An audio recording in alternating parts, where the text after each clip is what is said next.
A child killer is lurking the streets of Berlin. The public is paranoid and up in arms. The police are confounded and the criminals are frustrated. A mob is forming to track down the killer and bring him to justice by any means necessary. In Fritz Lang's M.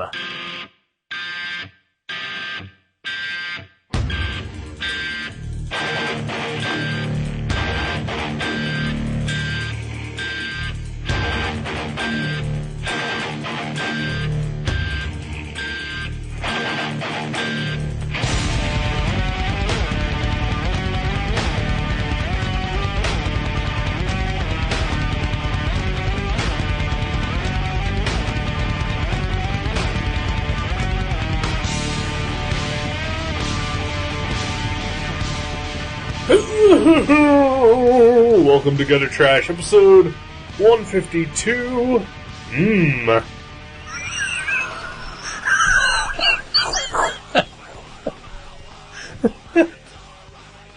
It's just that tasty.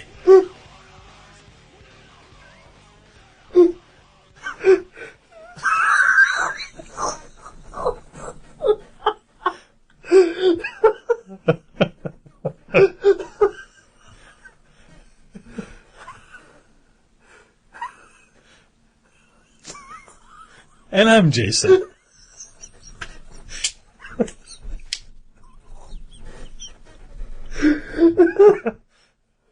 Oh, we're having fun already. Yeah, it's fine. Oh, my name is Eric. I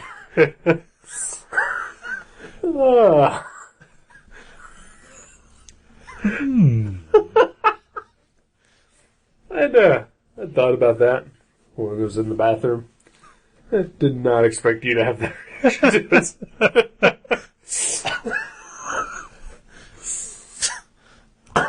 Oh, man. How's it going? It's going good. Yeah. Feeling good. That's good. That's good. Yeah. Yeah. You excited for something? To get this over with? Yeah. I'm gonna go hang out with my lady friend tonight. Oh, what you gonna do? Well, originally we were thinking about possibly carving some pumpkins. I don't know if that's gonna happen or not, but Okay. Why not? you know, you never know. Okay. But gonna hang out with my lady friend. I haven't. It's weird. She lives, she doesn't live that far away, like about a half an hour from my house. Right. I usually go visit her about 3 times a week. Right. But I didn't go out there Wednesday night, which I usually do. Okay. I had a boys' night out. Really? Well, Maverick's employee excursion. Oh. All the boys. That seems unfair to her. Well, if she would have been born with a penis and had the unfortunate job placement that I have, then she would have had a good time that night. So you didn't invite any of the female employees of Mavericks? Nope. Not a single one. Huh. Well, that seems pretty sexist. We told them to stay at home and cook us up something in case we had, a hankering for a midnight snack and just do the dishes, that sort of thing, I feel really bad for all of the female employees of Mavericks. I mean, they are treated like shit. Honestly, we have had like 3 female employees over the years. Yeah. But I think they just were tired of being oogled by customers and or employees. And just... I don't imagine the employees were doing much oogling. It was mostly the customer. Okay, yeah. Possibly Jack, but possibly the owner. Right. But yeah, and generally just not really. Hey there, young lady. And there's, I think, maybe a general lack of interest in their work, Right. But yeah, it was good for business, though. Kept the nerds coming back in. Yeah. One of them even had a butterfly tramp stamp. Really?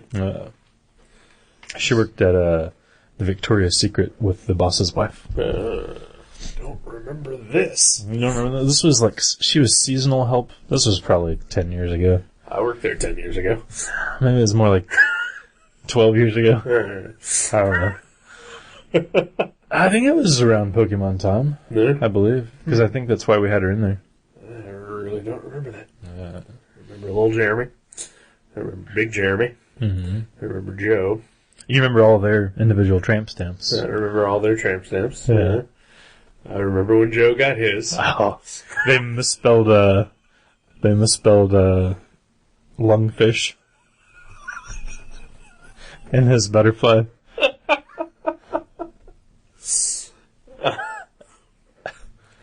I remember the creepy old lady who worked there who would often bring her annoying fucking daughter with her. Oh, I know who you're talking about.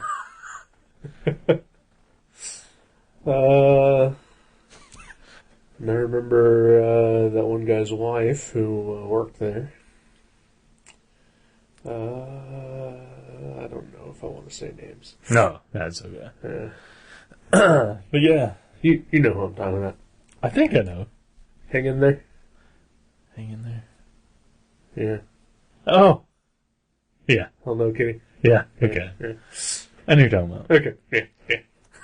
And there was another lady. There was another guy that worked there that had a girlfriend, and she worked there too because she was actually really into nerd stuff. That's how they met. So she actually knew quite a bit. Gotcha. But then, Right. it just fell apart there. Right. Alcohol had a contributing factor. But yeah, so I didn't see my lady friend on Wednesday night, Yeah. and then I forgot we were talking about something. and then Friday night I didn't go out to her house. We just met up and went to a rock and roll show. Right, well, that's hanging out with her. Yeah, but then I went back home. Oh. She went back home. And didn't get to snuggle. Well, that's your own fault. Yeah, No one said you had to go back home. she said I had to go back home. Oh, okay.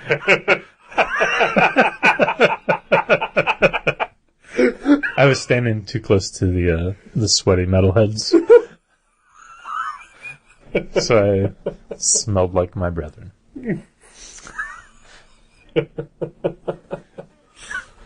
Oh, okay, that makes sense then. So yeah, I'm gonna spend the night on a Sunday, Right. which never ever happens. Yeah.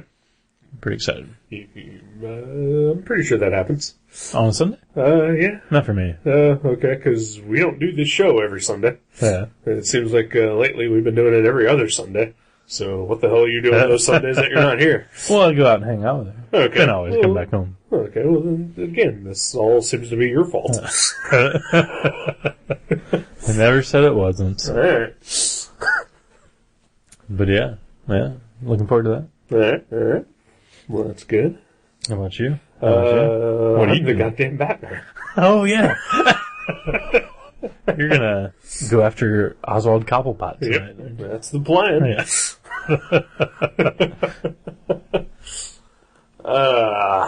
So yeah, here we are on Sunday. No Mexicans today, but still some construction going on. It's the damn Caucasians this time. Yep. Don't get me started on the fucking Caucasians. Here. Yeah. Because instead of just, the Mexican laborers with their hammers, these guys have electricity. Yep. They've come into this country. They have cutting implements as well. They do. Yeah. They are dangerous. I think I saw a miter saw. Yeah. I don't know. I don't even know what a miter saw is. I just like the word miter. It's pretty fun to say. But it was a big circular saw. Right. Yeah, there's some guy sawing shit outside my window today. But luckily it only lasted for like half hour or so. Yeah, not too bad. Yeah. He eventually sawed all this shit up. Yep. It was certainly quiet enough for me to fall asleep for a good portion of this movie. Oh, really? Oh, I looked over once and I saw you, opening your eyes. Yeah. But I didn't know you actually were out for a while. Yeah. So you totally evil-earned me. Sorta. I still watched the majority of the movie, though. Okay, well, that's more than I did. Yeah. For evil-earning. I only missed like half an hour. Wow, really? Okay. Yeah. Oddly, probably the most exciting half an hour of this movie. Yet it still felt really boring. Oh, uh-oh. Well, I watched every minute of it. Yeah. And I quite liked it. Oh. Don't get me wrong. I enjoyed this movie. Oh, okay. I thought you were going to say It was just very slow, and I haven't slept well. And you had to read a lot. And I had to read a lot, yeah. And I was laying down. You're full of beans. breeders, yeah. So everything worked against me on this. It sounds like you worked against yourself. You stayed up too late, you laid down, and you ate a giant burrito. And now you're mad at the world.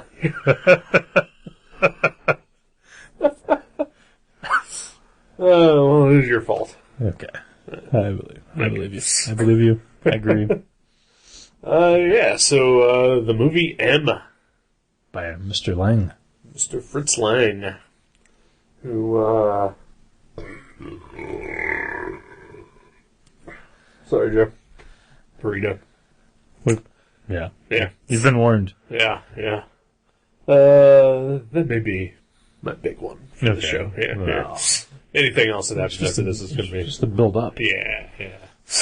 Oh well. Yeah, Fritz Lang, who for some reason I keep wanting to think is also Fritz Freeling.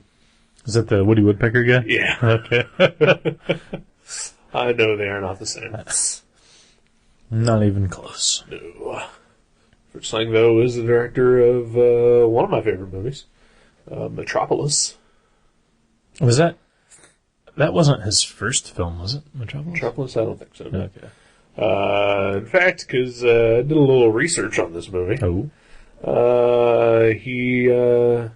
He made this movie as an attempt to make a comeback, since his previous two movies, one of which was Metropolis, were failures. Really? Yeah, and he was ready to give up directing forever until he was convinced otherwise to do this movie. Huh. Convinced by whom? Somebody. Oh, wow. Plus, apparently his wife was writing the script. Oh, okay. Yeah. And he wanted to try his hand at a talkie. Yeah. It was his first talkie. But I guess, the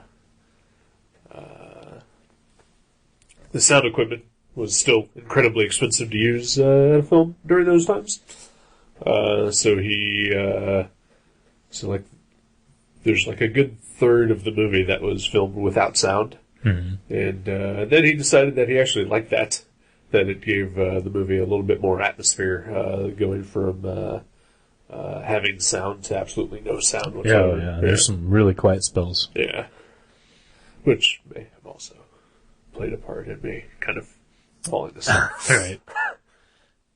Yeah, I mean, it is a little jarring because there are scenes where there's clearly noise. I mean, there are some scenes where people are just silently creeping around, and Right. That makes sense. But there's like background noise and Foley work and stuff Right. like that. Yeah. But yeah, I mean, there's some scenes that are dead silent, but they look like they need a lot of... Right, and there's like chaos. Yeah. And people running in the streets. Right. But, no noise. Yeah. Nothing. It's a little...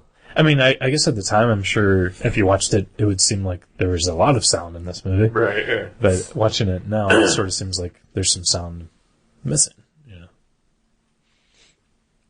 But, yeah, I mean, it was definitely effective as far as creating a very quiet, creepy mood. Much like we have here. Yes. So it was good. Yeah. Yeah, I mean, you sort of have to place it in the time that it was made in order, I think, to get the full enjoyment out of it. Right. I don't think you can certainly compare it to, Silence of the Lambs or something. Right. Like, I'm trying to think of like what the modern day equivalent of this Yeah, would be. that's a pretty good one. Yeah. Peter Lorre was really awesome. Yes, he was. Yeah. I don't know if I've ever seen any other movies with him, but I've always known of him. Yeah, he's one of those, I mean, he's got that face. Yeah. Those bug eyes. Big guys, and he's like I think I probably know him more from other people's impressions of him, Right, yeah. and particularly because I guess shortly after this movie he fled Germany because he's Jewish. And, Okay. I don't know if you know this, but something happened in Germany in the 30s. I don't know all the details, but he left. And But like, when he started acting in English films or whatever, he's like, just judging from him speaking in this movie, like, I don't get that much of what other people do their impressions of. Right. But, whenever, like, people do impressions is always sort of like a whiny voice like this. Very wheezly. Almost like, Ren. Yeah, very Ren-like. Yeah. I think I think he was based on that. Yeah. Was he like maybe some sort of, like a Frankenstein henchman or something in some movies like that? I mean, I don't know. I think he was in Casablanca, wasn't he? I never saw Casablanca. Yeah, neither have I. Huh. It's classic. Huh. Wow. I mean, I know he was in a number of horror movies. Like as an Igor, sort of? Or, probably. I mean, it seems like, from, like you said, the impressions. Right, yeah. But, I don't know for sure if he was or not. He had to be in, right? Yeah. I mean, come on. If not, I'm going to make a film and get him to play one. There you go. Yeah. And then he can tell me all about why he left Germany. Big mystery, folks. Yeah, but he was incredibly good. I mean, the first 3/4 of the film, he has not a line, but barely seen. But he's still awesome. Oh yeah, like just his like physical acting and his facial, reactions and things. His demeanor. Yeah. Yeah, he was great. I know this movie is a first for a lot of things. One of which is like every time the character comes on the screen or is nearby or whatever, you hear in the Hall of the Mountain King being whistled. Yeah. That is the first time any particular piece of music was ever placed to recognize a character in a movie. Really? Yep. Which is now used all the time. Like in Werewolf of Ohio Part 2, when the werewolf appears. Uh-huh. And films like that. Right. Is that really? Oh, yeah. Okay. They play the Creature from the Black Lagoon music. Okay. Whenever he appears. Well, but that's a merman, not a werewolf. Well, they've taken it back. Oh, okay. Yeah. Wait.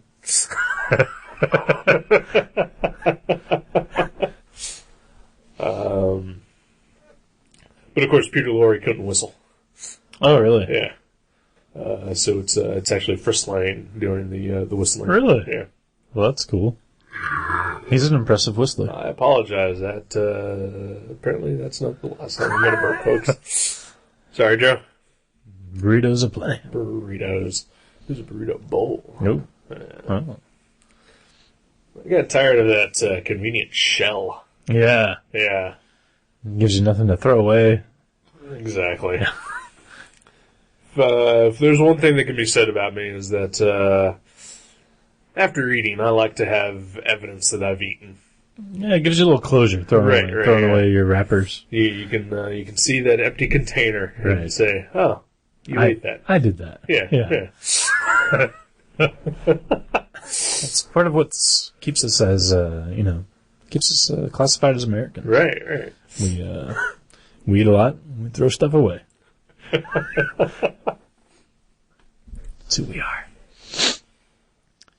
Yeah. Let's do this. Yeah. We're doing this. Are we talking about the story here? We can talk about whatever. Okay. It's an 80-year-old movie. Yeah. I think even I knew what this movie was about before I watched it. I really had no idea. Okay. I had no idea what the M stood for. I guess, murderer. The word murder starts with an M in German too, I guess. I don't know. Also, I did learn one thing in this movie. The German word for blind is blind. It made me think that the word kindergarten has some sort of German roots because children are kinder in the movie. Yeah. I'm sure I knew that, but I never thought about that before. Oh, okay. So you're not joking right now? No, I'm not joking. Yeah. So kindergarten is a German thing. Yeah. Huh. So what's the garden mean? I don't know. Is it care? Child care? Yeah. Huh. Maybe learning, maybe schooling. Tending. Ooh. Maybe a garden. Yeah. Because, they're growing. Right. Your And you plant them you in plant soil, them. Yeah. just like Peter Lorre did. Yeah. Well, they never actually showed that. Yeah, he was a creepy character in the film. Yeah. Likes to kill the kids, Does enjoy killing kids. mostly the ladies, The little ladies, girls. little girls. Cinema's first serial killer. Really? Yep. Wow. Yeah. Although I gotta say, lots of people in this movie are creepy. Oh yeah. And even the ones that aren't necessarily creepy have creepy camera angles. Thank you. Yes. Cause that is probably, okay, it was a fine movie. Yeah. Other than, falling asleep, I did enjoy it. Some good camera work. Some good camera work. But I think the number one thing that I'm going to walk away from this experience is a crotch shot. And not like a, it's not like it was some like beautiful, No, it's sexy not girl. Sharon Stone and basically. Oh yeah, that's a memorable crotch shot. Yeah. This is a fat dude sitting at his desk. Detective Lohan. Yeah, Or something. Loman. Yeah. Fatty Loman. That's why they call him Fatty. No, because there's like this, he's on the phone and all of a sudden there's this camera angle from under his desk of his crotch as he's talking on the phone, and it goes on for a couple minutes. Yeah. And then in my mind I was like, oh, someone is hiding under his desk. That's what this camera angle is telling me. No. Yeah. Just a crotch shot. No reason. Well, filmmaking was new. Right. Not enough experience. Learning to tell a story still. Right. He likes to stretch his experimental Sure. wings. Yeah. So let's place that camera right at dick level and see what happens. I do think though there were some really neat, some neat camera work, like when the cameras when it first swooped in through the bum gathering, Right. All their different little goings on, like the card play, craziness. Yeah, The craziness of bums. So bums are fucking crazy. Yeah. Don't feed them.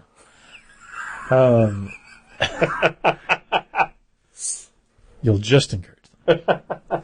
And there was another scene where I think it was Mr. Loman. Okay. Fatty. Let's call him Fatty. Where Fatty is starting to figure things out. And he's repeating the name of the brand of cigarettes that they found at the crime scene. And he says it one time, and the camera barely swoops in on him, and every time he says it aloud, the camera sweeps in again until it's right on him as he realizes, Right.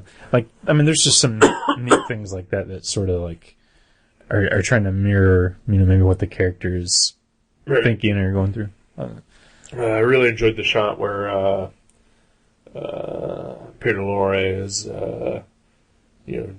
discovers that he's being followed, and he's trying to escape from the forming mob that is coming after him. Right. And it's like a crane shot, and it's like him just running up and down the street, just running into people who just keep staring at him and then looking at him menacingly. Bums and criminals. Bums and criminals, yeah.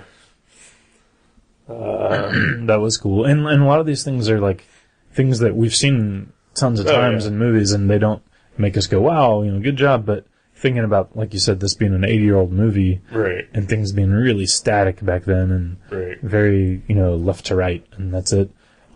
He was trying a lot of neat things. Right. Which is, awesome. Yeah. Without a movie like this, we wouldn't have what we currently have. We don't know what we have without movies like this. Wow. Or something. This is I don't deep. know. Whatever. This is deep. Whatever. But yeah, it's a fairly simple story. Guys killing kids, people want to stop them. Yeah. But just the way that unfolds, and how you barely see the killer at all. Right. It's more about Paranoia and tension and mob mentality. mentalities. Yeah. And, And literally, because, which honestly I think this is sort of a unique angle. I don't think I've seen many movies that have this sort of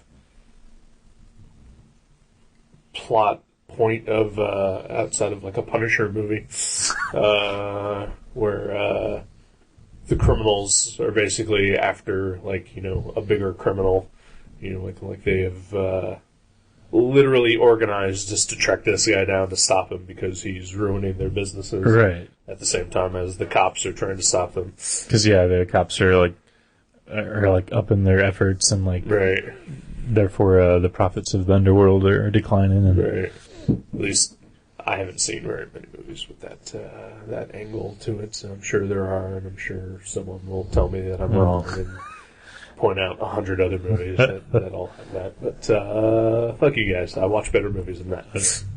Yeah, exactly. Yeah. I don't need to see some 80s direct-to-video Frank Stallone piece of shit that has that plot. You got me? So don't come right. Yeah, Internet. Be happy. Be friends. Let's be friends. Nope. I'll be your friend. Just don't tell Eric. I can hear you. Oh, shit. He's in the room. He's in the room! I love the scene where they're both the underworld heads and the police are having their meetings simultaneously about how to deal with this, and they keep cutting back from one to the other. Right. Like, that is an awesome scene. Yeah. Because it shows that nobody really knew exactly what to do, but everybody wanted to stop him, and right. it was really neat to see both sides trying to brainstorm. Right. Didn't they, maybe I missed this part, but didn't they pretty much come up with the same conclusion? To basically hire the bums to track this guy down? Yeah, actually they kind of did, yeah. Because bums are the only people that can follow kids and you won't be suspicious of. I know when they were saying, they were like, who can we get? Who can follow children without, I was like, maybe women?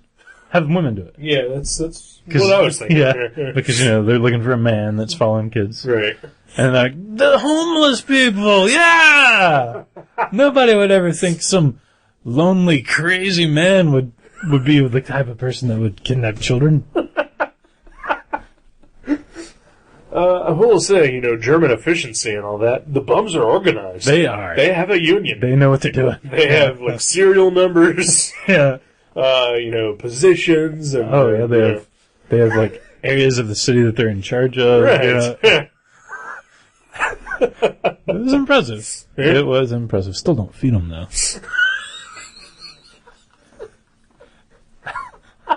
There's only so much food in the world, and it's for us, the lower middle class, and above. I'm sorry if any bums are listening. I don't mean anything personal. It's just...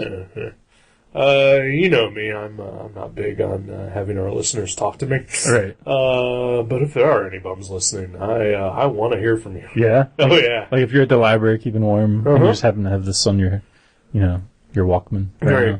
Yeah, you shoot me an email. Tell me you're a bum. I don't want to, go beyond that, but let me know. Yeah. Yeah. If you want to go beyond that, you can email Jason. Yeah. Yeah, we'll hang out. Yeah. Just once. I'll use it for fodder for Veggie Dog Cider number 8.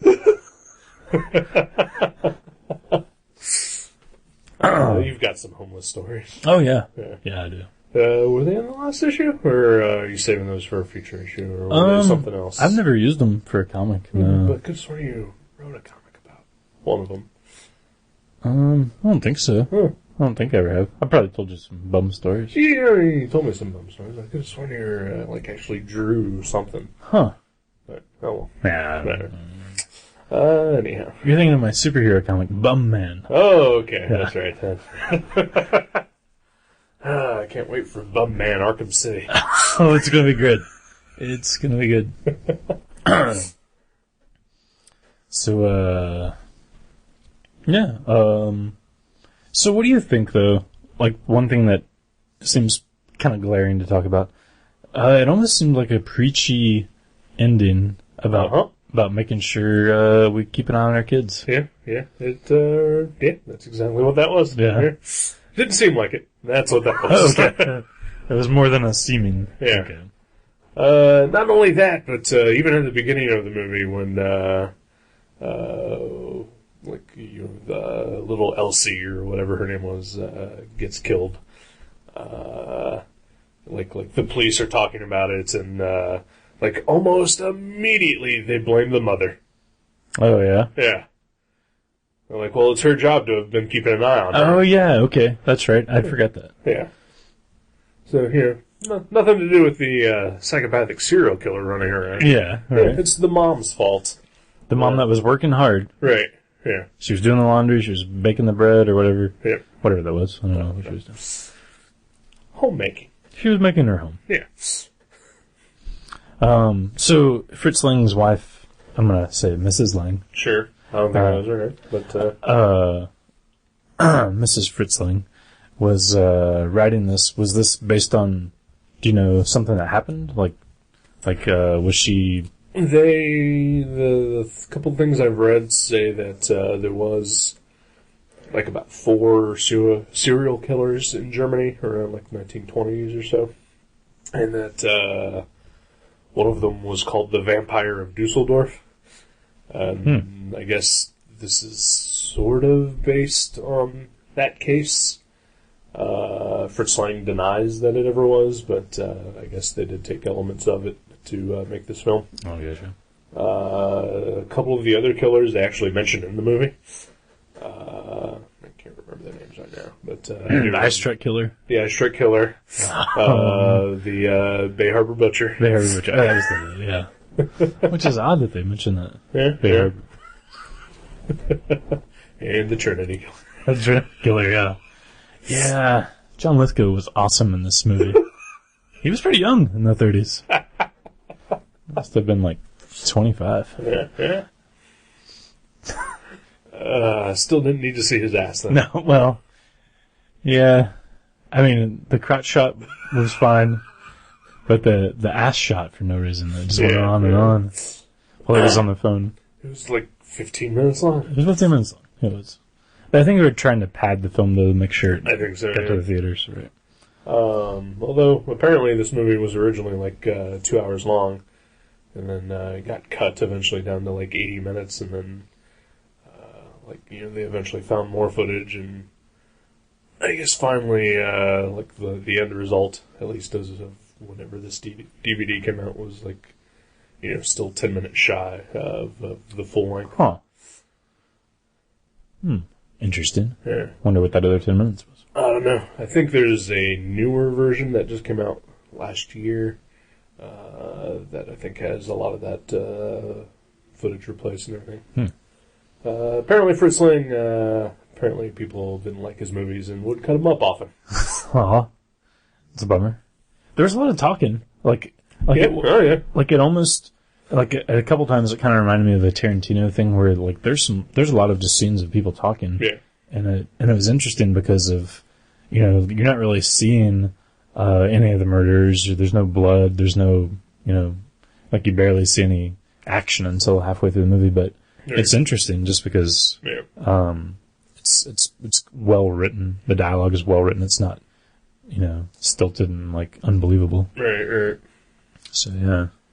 Good dialogue. Yeah. Good dialogue. I think some of the subtitles were a little wonky, though. Just like, it seemed like broken English sometimes, and Right.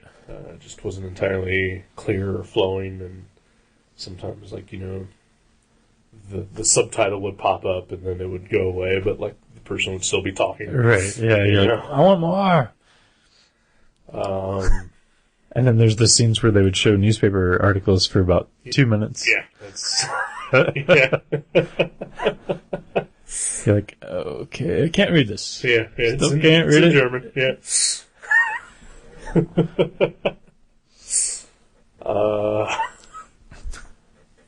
There was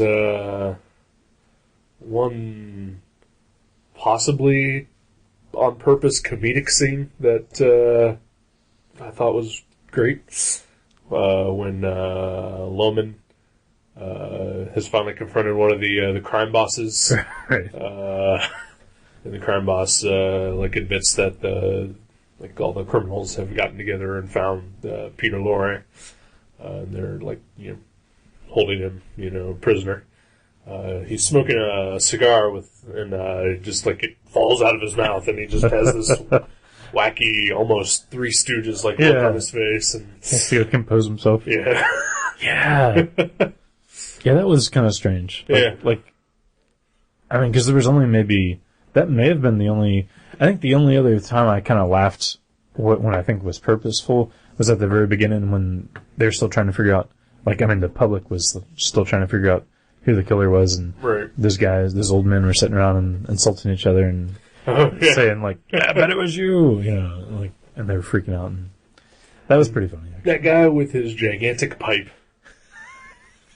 What the hell it looked like a cigar sticking out of a pipe. Yeah. But the pipe was also oddly shaped like a little miniature French horn or something. Yeah. That was bizarre. Do people smoke pipes like that? I don't know. Maybe back in the 30s. Maybe, yeah. They hadn't figured out, they hadn't streamlined it or something. Right. There was another, I think, possibly purposely funny scene when the police, I think Loman is talking to his superiors about how he hates dealing with the public, and the public can't agree on stories. Oh, yes. There's a scene of an inspector talking to two guys who are arguing over the color of the girl's hat. Yeah. And it's just weird close-ups of them screaming at each other. Right. Yeah, like the screaming at the camera. Yeah. Yeah. That was pretty good. I guess there were a few tension breakers. I guess. It was probably the purpose. But I also got a feeling that in my research, I also learned that Fritz Lang was half Jewish and left Germany 2 years after this movie was made. So I guess with that knowledge, I'm guessing that the feeling that I got of a state of fascism was probably done to sort of point out how bad an idea that is. Yeah. Okay. Yeah. But I did have that feeling throughout. Yeah. Just searching for people's papers. Right. There was a lot of who are you, and right. Privacy being invaded. Yeah, and people, the police demanding that they be allowed to just go into anybody's home and then search for anything and arrest people for whatever. Right. Kind of scary. Mm-hmm. Yeah. I could see how that would be on a director's mind. Yeah.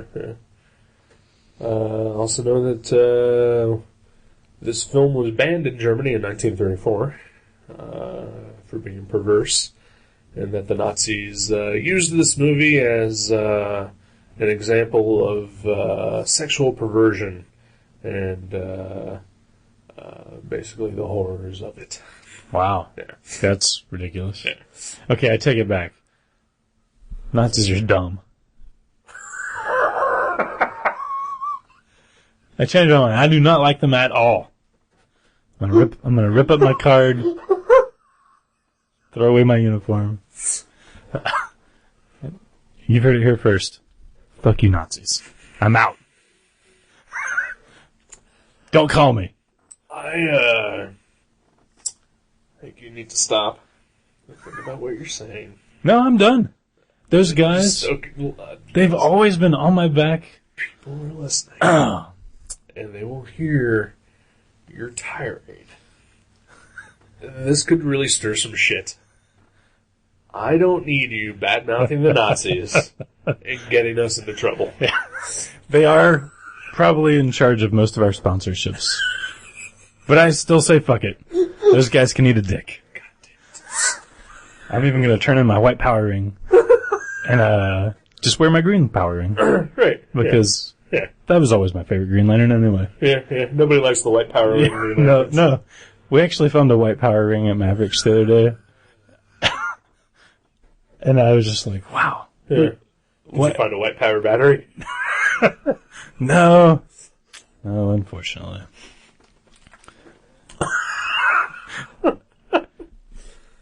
Oh yeah, and another piece of trivia that I learned was that the director's wife, who wrote the script, had joined the Nazi Party. Really? Yeah. Post the movie? Nope. Really? Yep. Wow. Huh.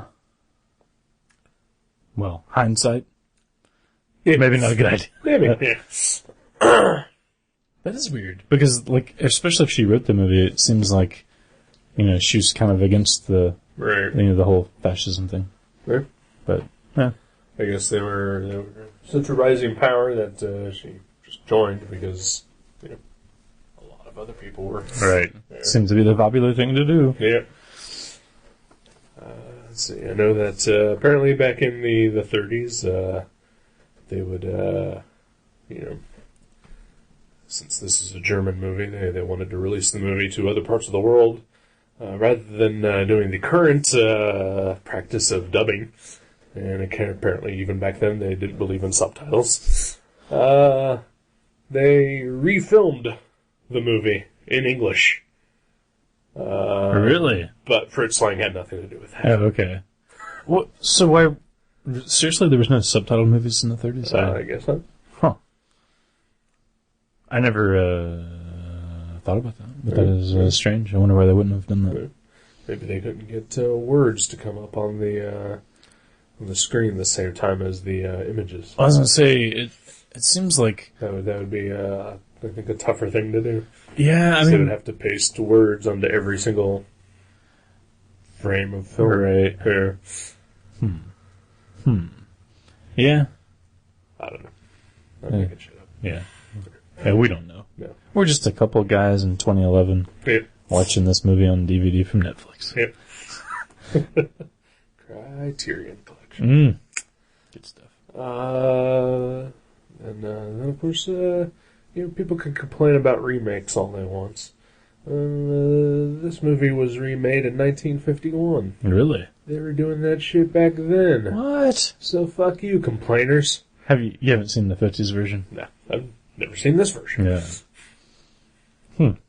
I'd be curious to see it. I heard it's not very good. No.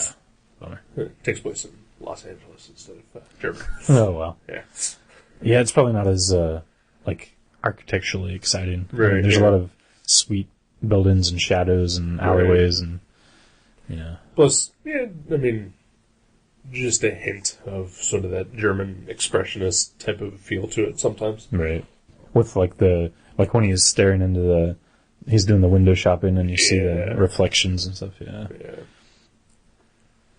Yeah. It was, better than I expected. Yeah. Honestly. I mean, I've seen Metropolis. It's been years. Right. And I thought it was neat, like, visually especially. Right. But I didn't, like, love it or anything. But, I didn't expect to like this one as much as that. But I think I like this one more, actually. Did you watch the colorized version with the Queen soundtrack? No. Okay. Wow. Did not know that was a thing. Yeah.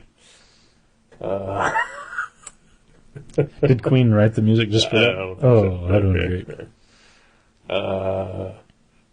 May not have even been Queen, but yeah. There was a colorized version that had like a rock and roll soundtrack over it.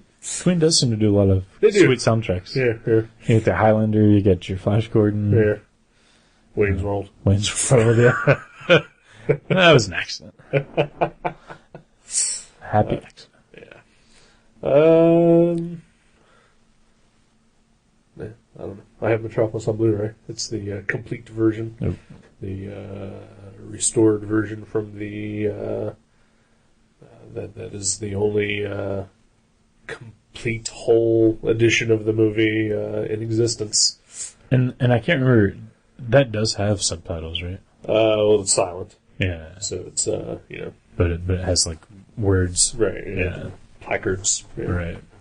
Like your typical silent movie would. Yeah. Yeah. Okay.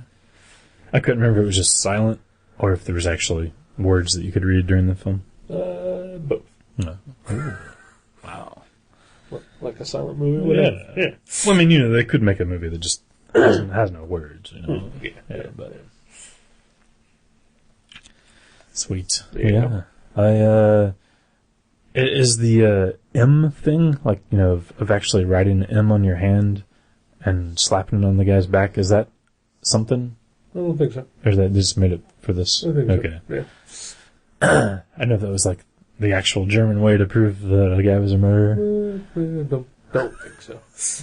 I know that there was a lot of stuff in this movie that clearly was just some sort of cultural and time-specific things that you and I did not get. There was a couple times we looked at each other like, what? Yeah. But I don't think that's one of them. What was that? Do you remember that? I do remember specifically there was the one where the criminals are first getting together to discuss what's going on. Like the one guy who I kept calling Hitler. Yeah. Was like looking out the window and he was like, the crocodile's gone. There's 2 nicks in the load.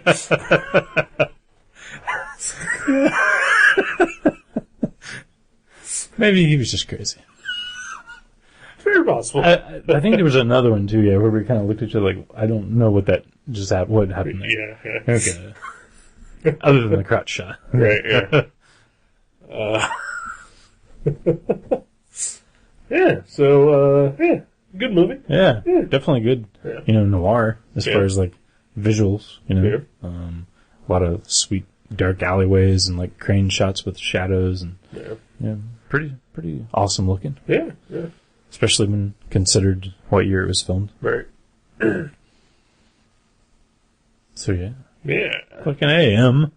Mm-hmm. All right, let's take a break. Sure.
Hey, welcome back to Gutter Trash. Hello.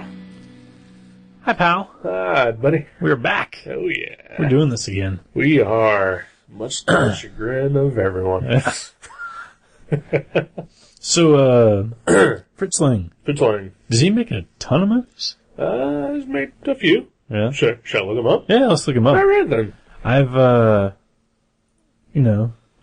heard of a couple, but he seems to be one of those people that is cited as a director of influence and greatness. So Right.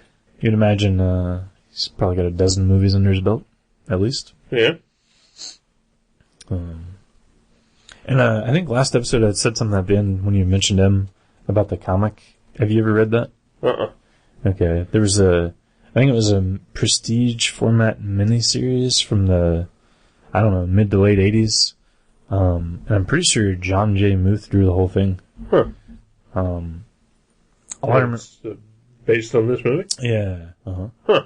All I remember seeing are the covers, because I think my brother had them, and they're just awesome, John J. Muth-ish. I think it was him. If not, it was somebody operating in his style. And it was, just like obscured faces and like fedoras and stairwells and... Wow. Yeah, it looked really cool.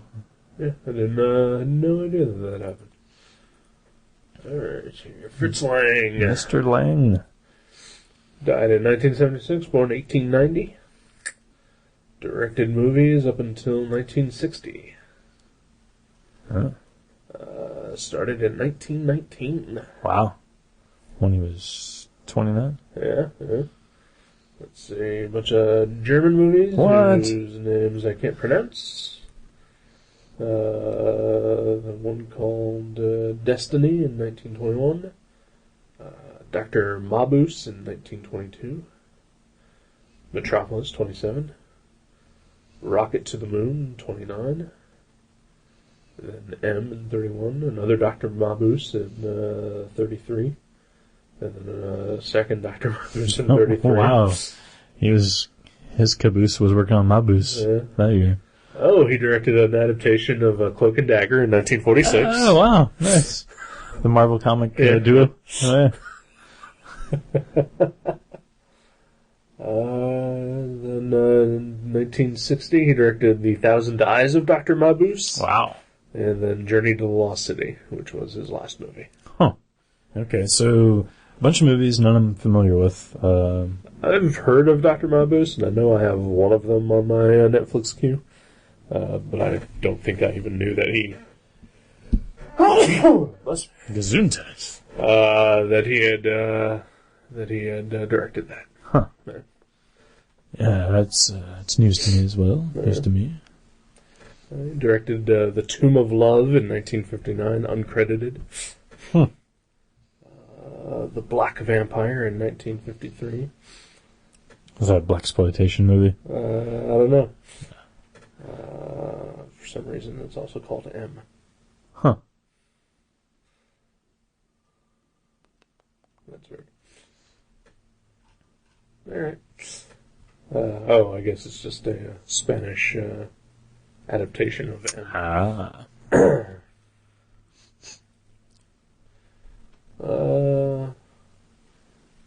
Looks like Fritz Lang's wife wrote most of his movies. Quite a few of them, anyway. That's awesome. She did an adaptation of The Phantom in 1922. Huh. I don't think it was... Yeah. Sweet, though. Yeah. She wrote most of his movies, including one Dr. Mabuse movie in 1962 that I am taking Fritz Lang didn't direct. Yeah. Huh. Well, of course, she died in 1954, so I don't think she actually wrote that movie either. Maybe, sitting on a pile of papers for a while. So that's Fritz Lang. That's cool. That's cool. I don't know what else Peter Lorre ever worked on. Yeah, let's look at Peter Lorre. Voice of Ren from Ren and Stimpy. Wow.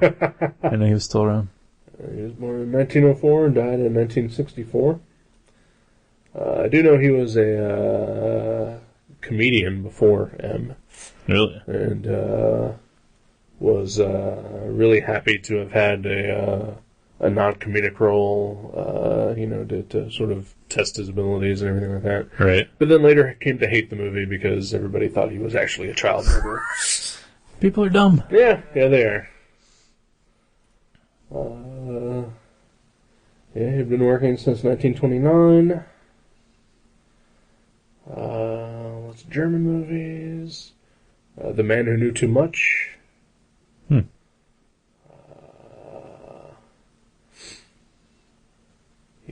Apparently played a character called Mr. Moto a lot. Because, Japanese. Let's see. He's in an adaptation of Arsenic and Old Lace. He was in Casablanca. Okay. I can't believe you or I neither have seen that movie. Yeah. I can. The same reason I haven't seen a ton of the movies I haven't seen. Right. Just randomness. Yeah.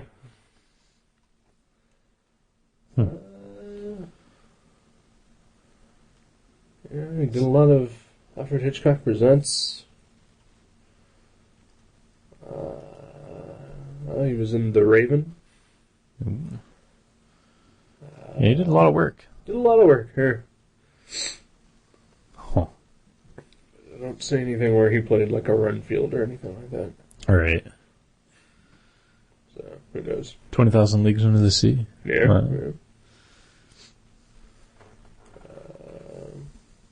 Yeah. Couple of hard-working dudes laying in that lorry.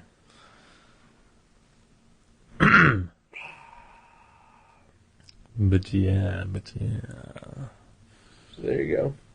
Now we know, and no one's talking about him. G.I. Joe. So, what's up? I don't know. Anything fun? No? Nothing good? I'm the goddamn Batman. You've been playing a lot of Batman. I am playing a lot of Batman. About that new Arkham City? Yep. It's awesome. It's so awesome. It looks cool. I've come over a handful of times since you bought it, and twice. Yeah. I have small hands. Oh, okay. Well, twice, one each. Oh yeah. And yeah, it looks cool. I've seen you playing it as the Batman and as the Catwoman. Yeah. And it looks pretty sweet. Yeah, I've been playing that game, I would say a total of about 8 hours total now. Mm-hmm. They have yet to fuck. What? Yeah. Well, that's unsettling. Yeah, I don't get this game. Yeah. Do not get this game. Obviously. I mean, it's pretty awesome otherwise. But Batman and Catwoman have not fucked each other. Do you think maybe Jed Winnick didn't actually get to write the game? That would be a shame. That would suck. Yeah. People just ruining other people's artistic vision. I know. It's just not cool. No, you bought this game anticipating super fucking. Yeah. And you're not getting in it. Nope. Yeah. I mean, to be fair, you're only 8 hours in. I'm only 8 hours in. There is a ton of shit to do in this game. Mm-hmm. The fucking's got to come in at some point. It's around any corner. Could be any corner. Yeah. I mean, I've only completed like 6% of this game. So, yeah, it's got to happen. Right? Oh, yeah. Yeah. It's like when I was playing Cubert. Right. I didn't think there was going to be fucking there. Right. You get to the second board, tons of fucking. See, that gives me hope. Right.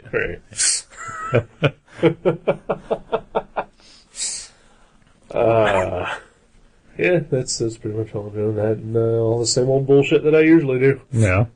Drawing, working, sleeping. Those are good things. Yeah. Well, one of those. Yeah.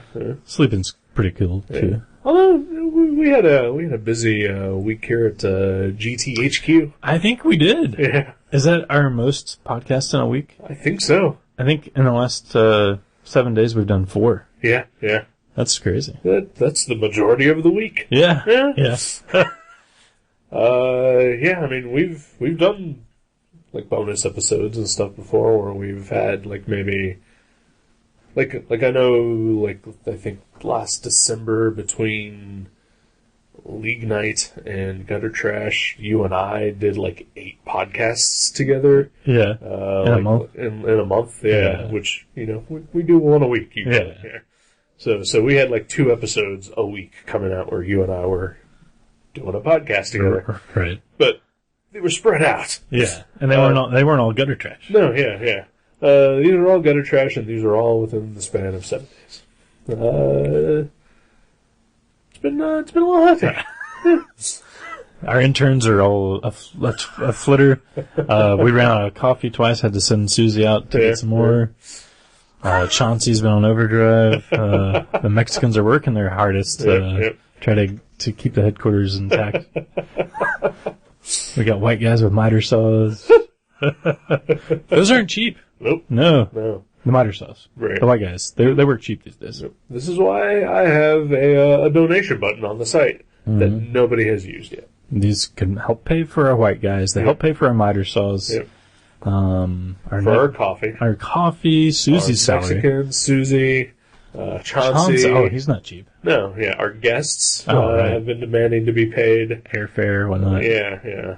This is not a cheap endeavor doing this show. No, it's Please donate. every dollar counts. Yes. If you like the quality programming that you get, Yeah. take a stand, become a member. Yeah. We'll find some way to get you a tote bag. Yeah. But I mean, this is the second time we had to record this segment because one of the mics wasn't working. That's true. We need new mics here in the shop. So your donations will go towards that. Mm-hmm. And we'll get you a tote bag. We'll mention your name on air. Next time you feel like feeding a bum, just save that dollar, Yep. convert it into digital dollars, Yes. and send it our way. Yes. Because, again, don't feed the bums. Yeah. Yeah. I got an email from Wheeler Hall the other day, and he said he had just got off of the freeway at Smithville, the road I live on, Right. on Route 35, and he said there was a homeless man carrying a sign, or with a sign that said, "Homoless."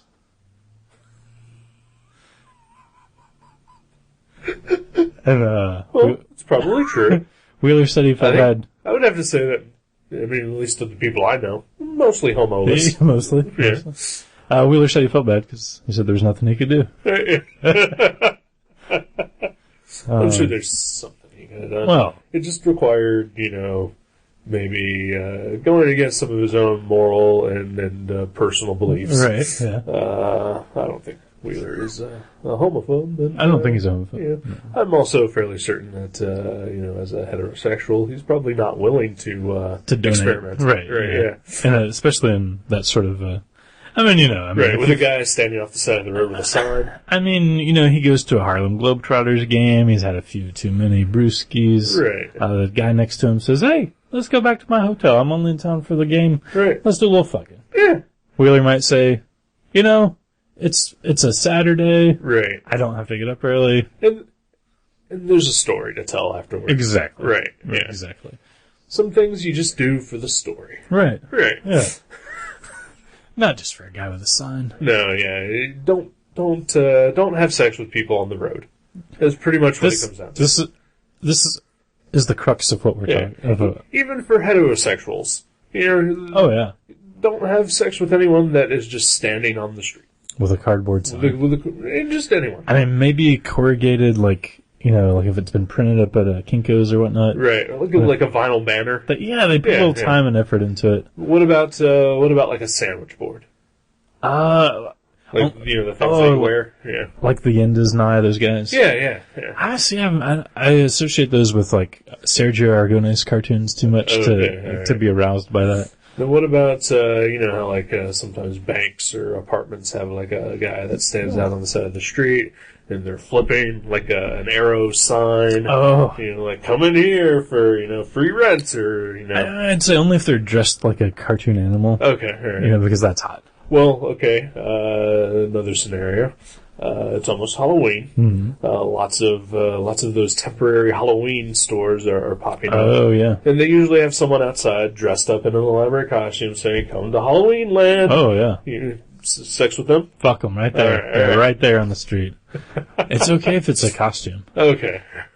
Because that's, like, even if their costume is a bum, Right. but because it's not their But life, they're though. pretending to be a bum. Pretending. Yeah. Right, yeah. It's role play at that point. I mean, you could still get crabs. I mean, most guys that of work, course. most of the people that work at the Halloween stores have crabs. Oh, yeah. It's just a fact. My ex-girlfriend used to work there.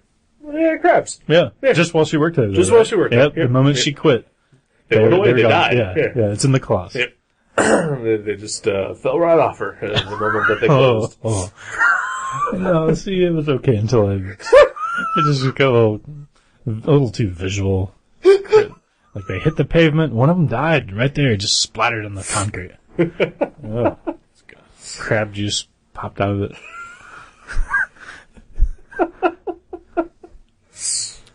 No, I actually do give the homeless money every once in a while. Usually at that same exit ramp, actually, but I've never seen the homeless sign. I've done it before. Mm-hmm. Yeah, I'm not an entirely total asshole. Exactly. I will say I usually only do it when it's convenient too. Right. If the light is turning green and that guy is just standing there, I'm not stopping to give him money. I have places to go. You know what I usually do? I usually roll down the window if it's a traffic light, and I go through the motion. I like signal them first with that hand gesture. Right. They come over to the car. I pull up my wallet. I open it up just enough so they can't see, and I'm like, no cash. I'm like, do you have a PayPal account? And they say they usually say, what's PayPal, right. or they shrug and say no, and I'm like, sorry. I just drive away. Yeah. And that always works. Okay. I mean, it's entertaining, and you feel like you tried. Right. And it's basically their fault at that point for not setting up a PayPal account. Right. It's easy to do. I just gift them. There's no fees. Right. What I do is I look out for the guy that has the credit card reader. Oh yeah. Like a lot of phones now come with that ability to swipe a card, right. or at least have an attachment to swipe the card through. And they'll just type in the amount that I want to give them. The technology's out there, bums. Exactly. Yeah. Yeah. Invest. There is no reason that you, as a bum, should be out on the side of the road with a handwritten sign on a discarded pizza box begging for money. Right. Without a card reader. Right. Without a card reader, with no PayPal accounts. No vinyl signs. This is bullshit. Yeah. This is 2011. Get with the program. Exactly. Yeah. And the program is Gutter Trash. Right. Tune in once a week. And then write to us. Write to us. When you could tell us that you're homeless. Yeah. And we're not going to do anything to help you. We might give you the comic we didn't like this week. Yeah. And certainly we could always just recommend the movies to you. Oh, yeah. And even the bad ones. Because you're homeless and you need some entertainment. Right. And they have a lot of these at the library. Exactly, yeah. You're there anyway. Just pick something up. Go to the other room. Yeah. Pick up a video. Mm-hmm. Yeah. That's easy. All right. So you went to a metal show. I did. Yeah. How was that? It was really cool. Okay. And it was probably the last metal show I'll ever go to. Because I'm old. Yeah. I took my earplugs because this is the 1-year anniversary of my tinnitus. Okay. Yeah. I've got this ringing in my ears. Congratulations. Thank you. I've worked hard. But yeah, I'm getting old. Like, my ears hurt. Like, after halfway through the concert, like, my back was hurting. I was hot. I was like, oh, it's so hot in here. And, like, I had to go buy myself a water and stand towards the back. And well, I think the first rule of all metal shows is those, hydrate. Yeah. Oh, yeah. You should have been drinking water from the outset. That's true. That was see, I'm out of practice. I mean, I used to go to a lot of metal shows. I was in a metal band, for Christ's sake. Right. But it's been years. So, no, I went and saw Cavalier Conspiracy. They played right here in Dayton. The town we live in. The town we live in. The gym city. Tiny little bullshit industrial waste of a town. Cavalier Conspiracy played here. A couple of dudes from Brazil. Wow. Started a band. And then came to Dayton. To play. Wow. Yeah. It was weird. It was weird. But, we got there halfway through the concert, just in time to see OTEP open up for Cavalier Conspiracy. Is it OTEP or OPEF? It's OTEP. Well, there's both, but this one was OTEP. All right. And this is chick metal, right? Well, there's a female singer. Okay. But yeah, I mean, it was metal. Female singer, metal, implies chick metal. Well, but it wasn't. It was like 3 dudes and a lady. Yeah, it's chick metal. Okay. I didn't know. If it was all ladies in the band, I would have said, oh, it's a girl band. Okay. Yeah. So chick metal means the chick singer. Yeah. Okay. Yeah. What if it's just a lady playing bass? Is it still chick metal? No, it's not chick metal. Really? Yeah. Like White Zombie's not chick metal. Right, yeah, it's just regular metal. Okay. But lady singer, chick metal. Chick metal, okay. Yeah. Entire band full is still chick metal. Just happens to be the entire band is chicks. Right. All chicks, guy singing, not chick metal. Ooh, that's just What is that? This is metal. Okay. Yeah. Wow. I didn't know these things. Yeah. But I would say chick metal is kind of this thing that's happened, at least, like, you know, become in my conscious of the past, like, 6-7 years or so. Right. I'm sure it's always been there, but, you know, like bands like OTEP and, Thor's Hammer and... Right. Epica and, you know, lots of symphonic metal bands are chick metal bands too. Yeah. See, I'm not too familiar with most of that stuff. Right. Because, I have a lady friend who, enjoys listening to metal with chick singers. So I've become more aware of bands that have that. Just tell her to check out OTEP. They were Yeah. pretty good. I mean, like, it didn't make me want to go out and buy their CD or anything. Right. She was very energetic and such a showman. Like, she was amazing as far as, like, energy-wise. She was a show person. I mean, she had, like, costume changes and she was, like, jumping around and, like, fighting with the air somehow. She was, like, punching the air and... Well, she's angry at it. She's angry. She's angry at Dayton's air. She's choking. She's trying to breathe. Yeah. No, but they covered Breed by Nirvana, which is really strange. Wow. And it was really good. It was a good cover. Yeah. But yeah, they had a good set. And then Cavalier Conspiracy came out. Yeah. And I swear for like the first 2, maybe 3 songs, I wasn't sure that Max Cavalera, the lead singer, was even awake. Really? Yeah. Huh. He just looked like he had been shot with the tranquilizer meant for the herpes monkey. Because he was like, his eyes were closed, he wasn't moving, he was singing, right. And he was holding the guitar, and with his left hand, the hand that you would usually finger the fretboard, right. He was just holding the microphone stand. I know how guitar works. Yeah. Well, you know, if you didn't know if he was left-handed or right-handed. This is important. His left hand was on the microphone. His right hand was just strumming the top string of the guitar, like the entire, like, first 2 songs. Yeah. With no fingers on the fretboard. I mean, I guess Did that make a difference in the music? I'm guessing they were down-tuned so that by hitting just that one string, he's making an E chord. Right. But it wasn't a lot to look at. It wasn't visually interesting. And I was like, oh, he hates it here. Yeah. Why wouldn't you? The building they're in is attached to a Family Dollar in the middle of nowhere in Dayton, Ohio. There is a, speaking of German things, there is a Kindercare right across the street. Oh, yeah. There is. And a tiny little taco place in the parking lot. And a laundromat. It's so weird that there's concerts there. Yeah, it is. Because, like, I don't know how long they've been doing concerts there, but for the longest time, like, it was pretty much just a hillbilly bar. Yeah, that I can remember. And I could totally see that. Yeah. Like, I could see local bands playing there. I could see hillbillies and bikers playing there. But, like, these are, like, you know, international touring metal bands. Right. Like they just got off that thrash tour with Metallica. Right. And like I remember when you told me that you were actually going to this, and you asked me if I wanted to go, and you're like, I can't believe that they're playing at McGuffey's. And but Soulfly played there, which is Max's other band. Yeah. Like last year. So he's been there. Yeah. He's seen it before. He's been here before. Yeah. Yeah, it was bizarre, but about 3 or 4 songs in, they played a couple of old school Sepultura songs. Yeah. They played Refuse, Resist, and Territory. And, like, it was one of those crazy scenes where it just reminded me of being a kid again. I was standing pretty close up front, maybe like 6 rows back, 5 rows back, and, like, this circle pit, like, of moshing dudes started happening. And I was, like, sort of on the border of that, and, you know, I got to, like, push a couple of them back in. Right. And he sort of, Max seemed to liven up after that. Right. Like, I think that gave him a charge, and he was just, like, he moved around a little more, he made eye contact, he said, like, he never said Mercy Buka. Oh. I know. But he did say Dayton, Ohio, like 8 times. Sweet. Hey, Dayton, Ohio! You know. And, so that was cool. It was awesome. Yeah.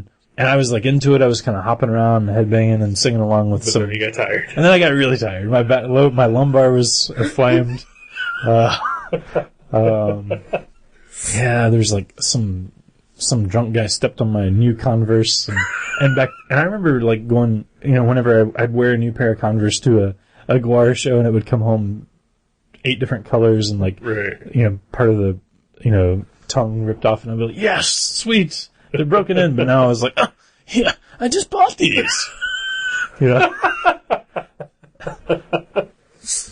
But, yeah, that's, pretty much everything you have described is, the reason that I decided not to go with you guys. and there was almost a fight right in front of us as the show ended. We were walking outside, and there was a couple of drunk guys, like, fighting in the doorway on the way out, and they had to separate them, and one of them was, like, trying to call the other one out, and like, come on, you pussy, come out here, and... That sounds like McGuffey's. Yeah, that exactly. sounds like McGuffey's, I imagine. But, I mean, it was really cool. Like, I really enjoyed their set, and I had a good time. But I think I would have much more enjoyed just sitting at home and listening to the CD while I did some drawing. Right. And, like, nothing against their performance, other than the first two songs where they were asleep. Right. But, it's just, yeah, I think I'm done with the metal concert-wise. Well, I, for one, look forward to their next CD coming out and bringing over the DVD of some live concert that they've recorded. I know, right? I definitely would say I enjoyed watching the live DVD of them at your parents' house with you more than I did enjoy seeing them play live. And that's more about me than it is about them. Right, yeah. No, I am 100% with you on this. Yeah. Because you had asked if I wanted to go, and, like, I thought about it. I truly did, but, like, it has been 6-7 years since I've been to any sort of rock show.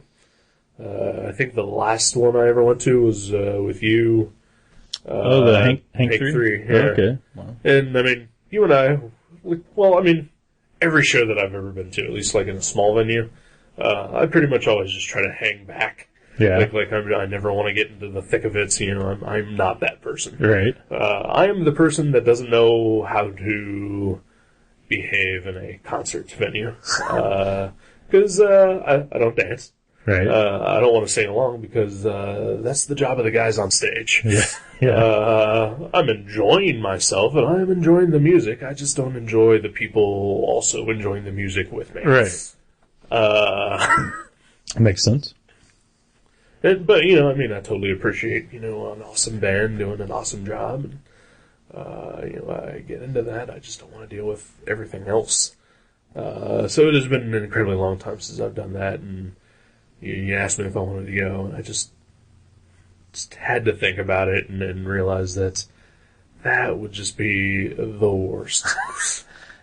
It was totally worth it, especially since it was right here in Dayton. Right. And I'm glad I went. Right.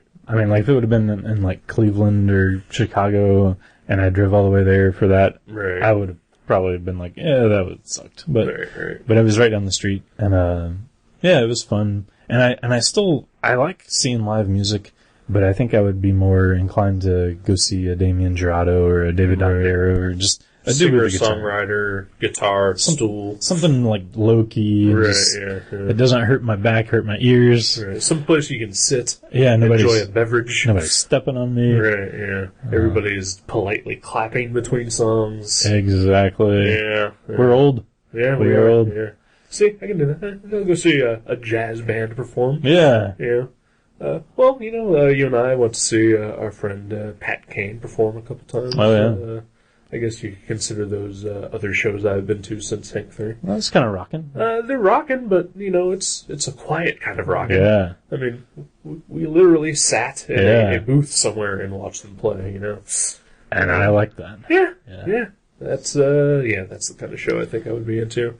It's just not the type of music I'm into. Right. Yeah. Yeah, like I love if we could Cavalier combine Drinkers. metal with that atmosphere. Yeah, like that'd be awesome. Like, you go see the new Anthrax and everybody's just sitting there, like, drinking herbal tea. Right. Yeah. Let's have old people metal. And, you know, like, you know, as long as the band is still, like, doing it up, you know, that's fine. Just, I don't want the people to do it up. Well, I mean, I think we're at a point in history where we have to be at a point where, I mean, metal isn't an ancient form of music. Right. I mean, people are probably older than they've ever been as far as, like, metal fans. I mean, I saw some, like, 50, 60-year-old guys at the show, a couple of them, and, like, Well, Sepultura was around, what, 86? Yeah. During their encore, when they started playing Arise, I looked over at Kathleen and I was like, this song is 20 years old. And she was like, that's crazy. And it rocks. It's an awesome song, but you're like, these guys are about 50 now. Yeah. They're in late 40s probably. Right. Metal fans are getting older. Right. I wouldn't be surprised if, there's a all-seated metal show for, older guys pretty soon. Well, when Cavalier Conspiracy goes on that tour, and, we'll go. Plays at, I don't know, some coffee shop here in Dayton, right. And, then I would totally go with you. Or, the Victoria Theater or something. Right. That'd be awesome. But yeah, they're great. Check them out if you're not old like us and you want to rock. And if you are old like us, buy their CDs. They have 2 really good CDs: Blunt Force Trauma and the self-titled. Yeah, both awesome. Yeah, and the limited edition of one of them comes with a live DVD. Yeah, where you get to see him say "Mercy fucking beaucoup." Oh, multiple times. That was another cool thing. During one of their songs, he had his son come out and sing. I guess it was his son. Right. It was one of the guys from the DVD. Okay. So they still did that, and they just seem like they have a good time. That's cool. Sure. It's considering that they went for 15 years hating each other. Yeah. I think they've ironed it all out. That's cool. Glad you had an okay time. I even heard Igor Doogie was telling me in an interview. Igor doesn't even like metal anymore. Right. He all he really listens to is dubstep stuff, and he said if it wasn't for his brother, he wouldn't even be playing in this band. Wow. He said, he just likes playing with his brother. Right. Well, that's cool. Yeah. All right. Well, it's getting really dark in here. It is. And, all of a sudden, you gotta go carve some pumpkins, maybe. Possibly. So go ahead and tell me what present you brought me today. I did. There's a Trader Joe's grocery bag in there with a book inside. Well, it is my hope for the future that we are going to read a book that I've owned for a year, and I've just, for some weird reason, never gotten around to reading it. Right. But I just did. And I thought we might review it. It's called... I'm sorry. It's Darwin Cook's adaptation of Parker, Volume 1, Hunter.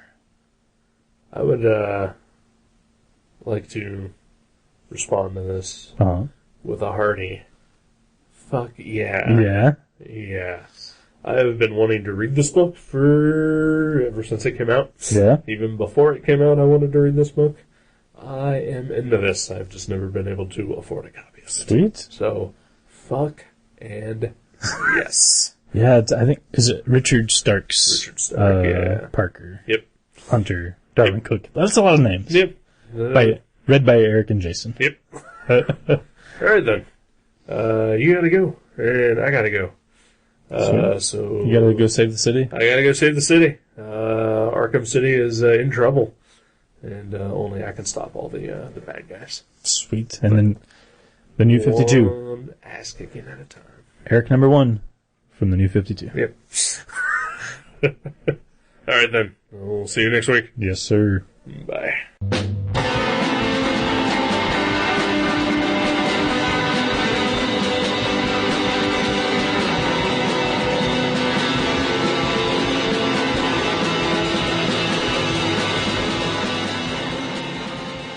You can subscribe to Gutter Trash at iTunes or directly at guttertrash.net. If you go to iTunes, please leave us a review.